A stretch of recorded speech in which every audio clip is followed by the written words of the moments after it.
FullFact.org added, and I quote, "This is not supported by the latest school workforce census figures, which show a fall, not a rise."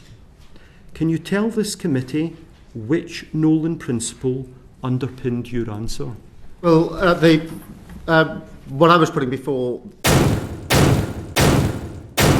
In this video, you're going to see one of the most brutal takedowns of an establishment figure we have ever seen in Parliament. A no-nonsense committee chair caught the Prime Minister dead to rights, not just on lying about teacher numbers, citing an independent fact-checker, but also on the unforgivable shambles of the migrant crisis and why victims of crime are being totally ignored. This is the elite mask slipping. This is what they really think of accountability.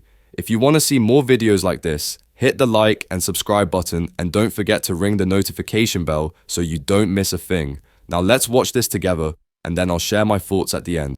Now, paragraph 1.6 bracket C of the Ministerial Code quotes, "It is of paramount importance that ministers give accurate and truthful information to Parliament, correcting any inadvertent error at the earliest opportunity." Prime Minister, you are of course familiar with that paragraph of your Ministerial Code, is that correct? Yes. Thank you. Again, by reference to a recent example and to assist you in showing how you comply with the extract from the Ministerial Code, I would like to turn to last week's Prime Minister's questions, when the Leader of the Opposition asked you, how many extra teachers are there since your government took office? Now, FullFact.org, a neutral website, only a few days ago published that the PM, and I quote, claimed that the number of teachers in England is more than when the Conservatives left office. FullFact.org added, and I quote, "This is not supported by the latest school workforce census figures, which show a fall, not a rise." Can you tell this committee which Nolan principle underpinned your answer? Well, what I was putting before the House is the fact that we are committed to recruiting an additional 6,500 new teachers, and we've got record numbers of trainees coming into the system, and therefore that number is going up. The role, if you look at secondary schools, further education colleges, the number of teachers has gone up. That's absolutely clear. That's what our commitment was. In relation to primary schools, the number of pupils has gone down pretty dramatically in terms of the birth rate, and therefore the sheer number of teachers at primary level has gone down because less teachers are needed because the birth rate has gone down. But the focus, just for completeness, in our plan for change and in a manifesto was on 6,500 new teachers for secondary schools, specialist schools and colleges, and that's the number I was referring to. Thank you very much. Can I now turn to the issue of written parliamentary questions and standards? Now, I know my colleague, the Honourable Member for Lancaster and Wyre, as Chair of the Procedure Committee, has issued calls for evidence in her committee's new inquiry. Now, paragraph 9.8 of your Ministerial Code states, and I quote, "Ministers should, where possible, provide full and timely responses to written parliamentary questions, ministerial correspondence and select committee reports." Once again, can I ask you to confirm to this committee that you're familiar with that paragraph of the Ministerial Code? Yes. Thank you.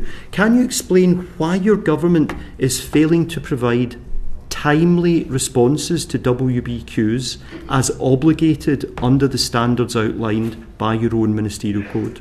Well, we do our level best to comply, of course, and I think the Procedure Committee is looking into this, which we welcome, and we'll study carefully the findings and any recommendations that are made.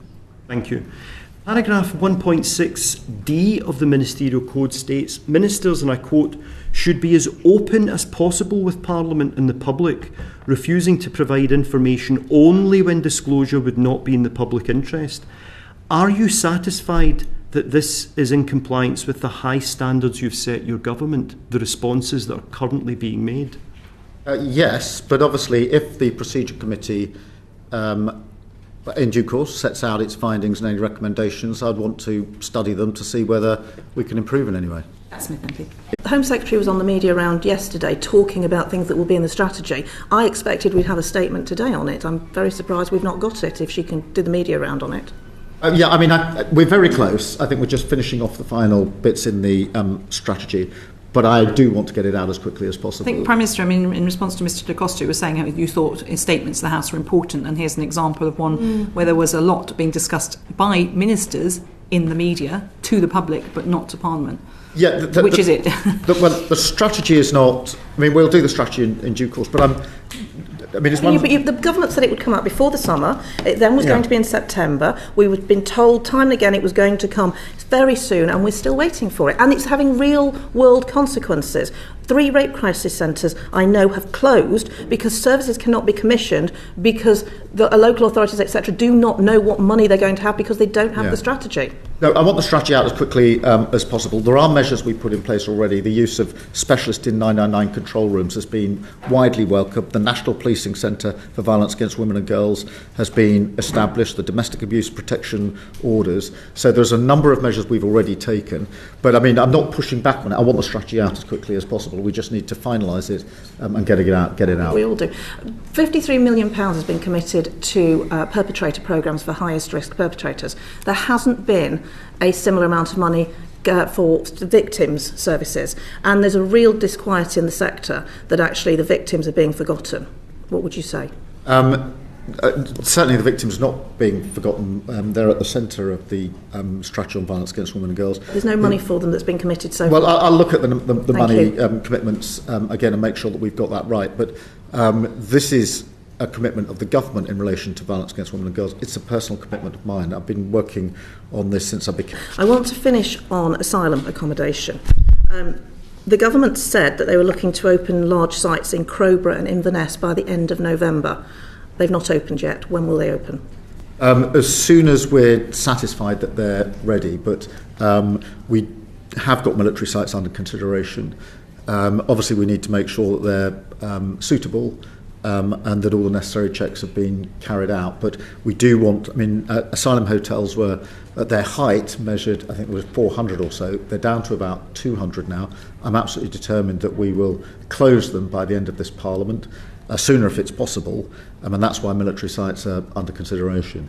Can you understand the how local residents feel and the uncertainty there is? They've been told that they've been identified as a site. They don't know when it's going to open. They don't know what the clientele are going to be, and there is real concern.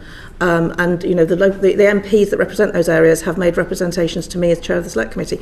We really need to understand how this is going to affect local areas. Can you sympathise with that? I do understand that, and in the end, the question needs to move away from where are we housing people whose asylum claims haven't been processed to how can we more quickly get the lists down so we don't have to go through the exercise of housing them anywhere or for very long. We inherited record levels of claims because they weren't being properly processed under the last government. We are bringing them down as quickly as we can. But for me, that has to be a priority because in the end, whether it's hotels or other accommodation or military sites, the better answer to the question is how do we get the numbers down in the first place? Thank you very much, Mr. Patricia Ferguson, MP. Thank you, Chair.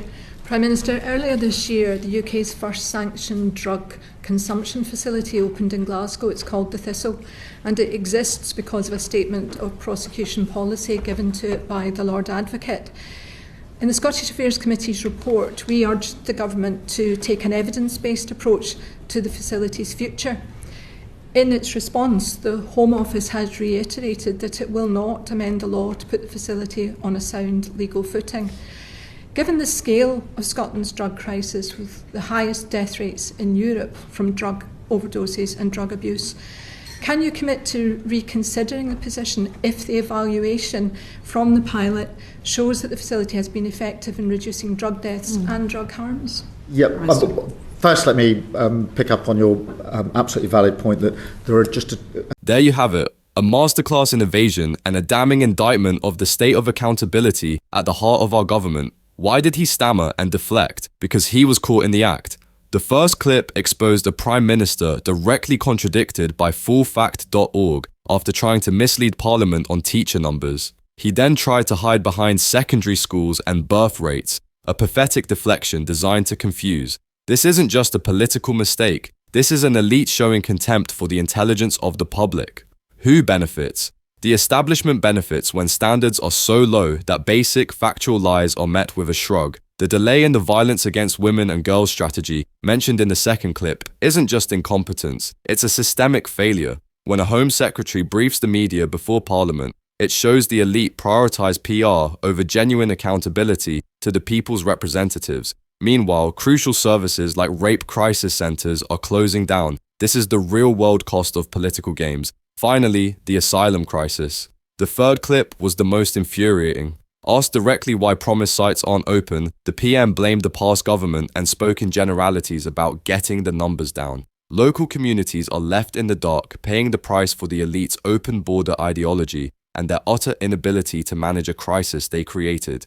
The message is clear. The elite will lie, they will fail to deliver, and they will always blame someone else. They are not held to the same standards they set for us. We are watching a national decline fueled by politicians who simply don't care about the consequences of their actions on ordinary Britons. What was the most outrageous moment of deflection? Do you think any MP will ever face a meaningful consequence for lying in Parliament? Let me know in the comments below. If you want to see more videos like this, hit the like and subscribe button, and don't forget to ring the notification bell so you don't miss a thing. Thanks for watching.